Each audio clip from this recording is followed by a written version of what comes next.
Prime time. Congressman, thank you for joining us. My pleasure. All right, let's deal with your critics. They say the Republicans in the White House, actually all of them together, are saying you got it wrong, and they put you number 2 on the list, second only to Senator Blumenthal, as someone who shouldn't be on TV anymore, who shouldn't be the chair of a committee, because you were selling something that was not delivered by Mueller. Your response? My response is they were clearly not listening, because what I've been saying now for over a year is 2 things. One, there's ample evidence of collusion in plain sight, and that is true. And second, that is not the same thing as whether Bob Mueller will be able to prove beyond a reasonable doubt the crime of conspiracy. There's a difference between there being evidence of collusion and proof beyond a reasonable doubt of a crime. And I distinguish between the 2 probably dozens of times. Now, either they weren't listening, or more likely, they would rather attack me than talk about how they're trying to take health care away from millions of people. But nonetheless, I consider it a good day when Kellyanne Conway is going after me. That makes one of us. Let me ask you this. So help people understand the distinction. I know it. I'm a lawyer. I talk about the difference between collusion as a behavior and conspiracy or a crime that can be made on a regular basis. But people will hear that and they'll say it's a hedge. We both know that. They'll say, oh, you're trying to have it both ways. Make your case. Well, let's look at the evidence. We know that the Russians, through an intermediary, offered dirt on Hillary Clinton as part of what was described as the Russian government effort to help Donald Trump. They offered that to Don Jr., and his response was not to call the FBI and say, this is what I was approached with. It was not to say, no way, under no circumstances. It was to say, I would love it. If it's what you say it is, that is dirt on Hillary Clinton, that is highly sensitive as part of the Russian government's effort to help our campaign, I would love it. And then he sets up this secret meeting in Trump Tower. And he invites the campaign chairman, Paul Manafort, someone very experienced in running political campaigns, who decides that it's a good idea to take that meeting. And Jared Kushner takes that meeting. And then, of course, they conceal it and they lie about it. And in fact, the president himself may have been involved in the drafting of a false statement covering up that meeting. All of that is evidence of collusion. There is going to be no crime, and there will be no more indictments, we're told. The Mueller probe is done. No crimes or cases of criminal activity to be made in connection with the president or anyone around him helping with Russian interference. And there is no obstruction. Do you believe that there is any basis for any type of pursuit of impeachment? Look, I share the view of the Speaker that the evidence would have to be so compelling of wrongdoing that even the Republican members of the Senate, which there seems to be a bottomless capacity for duplicity when it comes to the White House, they would have to believe that this renders him unfit for office. Now, that would be a substantial undertaking, and the Mueller report would have to show something quite explosive. I don't think it's going to meet that bar, but of course we haven't seen the report. All we have is a summary written by someone who was hired because of his hostility to the obstruction of justice investigation. So we'll wait to see the report, but I think there's a very high bar here. Do you think that you're really going to be surprised by the report itself? You think the AG would hide any material findings of Bob Mueller? I mean, it would be pretty foolish to do so. Well, I think he certainly intends to hide the grand jury material, and that could be very substantial. There's one of 2 courses that Barr could take right now, and he's clearly decided to take the one that is less transparent and more hiding of the evidence, and that is he could do as we did, as we saw in Watergate. He could ask the court for permission to share that evidence with the Congress. That's what he should do. If he is true to what he said during his Senate confirmation, that he would be as transparent as possible, as the rules and law would allow, then that is the course he would take. But that does not appear to be his course at all.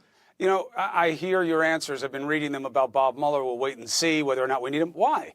What would be wrong with bringing him in? I mean, if you want transparency for the American people, why isn't it a given that you want Bob Mueller to come in and testify in public so that people can know where the head was that was behind the probe? I think that is inevitably going to take place, Chris. He is going to have to come in and testify. At what point that takes place, whether that's before or after we get the report or the underlying evidence, may depend on how much Bill Barr stalls in providing that report to the public. But at the end of the day, yes, I think both the Congress and the American people are going to want to hear from Bob Mueller.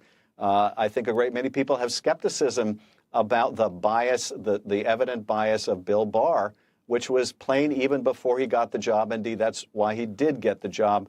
So I think you're right. I think we're headed there, but I will leave it to the leadership to decide when that time is right. Were you disappointed by the summary? Were you expecting more? I was disappointed that that we would get this basic memo to characterize the work of Bob Mueller rather than just making the report public. He had promised to be as transparent as possible, giving us 4 pages of what may be a voluminous report, and not even from the report. There were very little quotations from the actual Mueller work product. And I also think, but we'll have to wait to see whether this is the case with the report, that Mueller wanted to leave this to Congress, not have someone airdropped in to decide in 2 days that which he could not decide in 2 years, and to color the public and the Congress's view of the work product he'd been producing. One other point I want to make, Chris, because I think this is... But I want you to make it, Congressman, but just as a point of fairness, I get the 48-hour criticism on the turnaround, but we now know that Mueller came to them weeks ago, Rosenstein and Barr, the AG, and said, listen, we're deadlocked on obstruction. So they had weeks to process that. Isn't that fair? I don't know what the facts are. I know there's been some reporting about that. But that doesn't mean that Bill Barr has had the advantage of reading this report. It may be that Bob Mueller informed Barr some time ago that, look, I'm not going to make a recommendation to Congress. I'm going to follow the precedent in Watergate. I don't want to put my hand on the scale and say that this is an indictable offense because that will too heavily prejudice the Congress's view of this. So that may have been communicated. I don't know.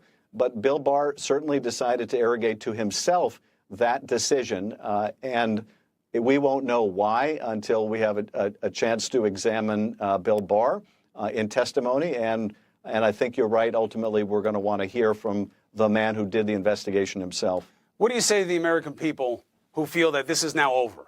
This is it. He came out, he put out his report. There are no crimes. If there's no crimes, let's move on.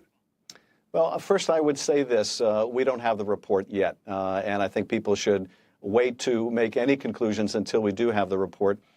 But second, and this is a very important point that I don't think gets discussed much in the context of this report, this investigation began not as a criminal investigation, but as a counterintelligence investigation designed to determine whether U.S. persons were acting as witting or unwitting agents of a foreign power, whether a foreign power, Russia, was involved in a covert influence operation that was impacting U.S. policy, politicians, candidates, or business people.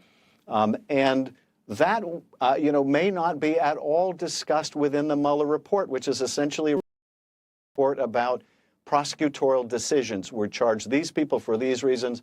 We didn't charge these people for these reasons. That information may be among the most important because if it shows a bias towards Russia that is not in the national interest, but it's owing to some other interest, the American people need to know about it. Last question. If it isn't a crime and there's very little chance that you get any buy-in from Republicans in terms of consensus on impeachment, how far do you go down these roads? I mean, how far until it winds up being a waste of time? Well, on our committee, which is, our interest in this from beginning to end has been the counterintelligence aspects of the investigation. I think it's our obligation, the country, to make sure that no one, not the president, not his aides, not his national security advisor or former national security advisor or anyone working in the administration, is influenced by considerations other than the national interest. So that means if they're pursuing business deals, if they still want to make money in Moscow, if they feel that if the president were to ever criticize Vladimir Putin, Moscow Trump Tower, a lifelong ambition of Donald Trump, is dead as a doornail, then that has to be revealed. And so until we're satisfied, I think, that we have pursued credible allegations of conflict of interest or compromise, we're not done. But we will be heavily guided by what Bob Mueller did. We are not going to try to reinvent the wheel. And if Bob Mueller, exhaustively looked into the IRA, this troll farm, and he exhaustively looked into the hacking and dumping operation, right. I'm circumspect about how much value we can add to that. But there may be many other aspects of the investigation that Bob Mueller or Rod Rosenstein decided were beyond the scope of what his charge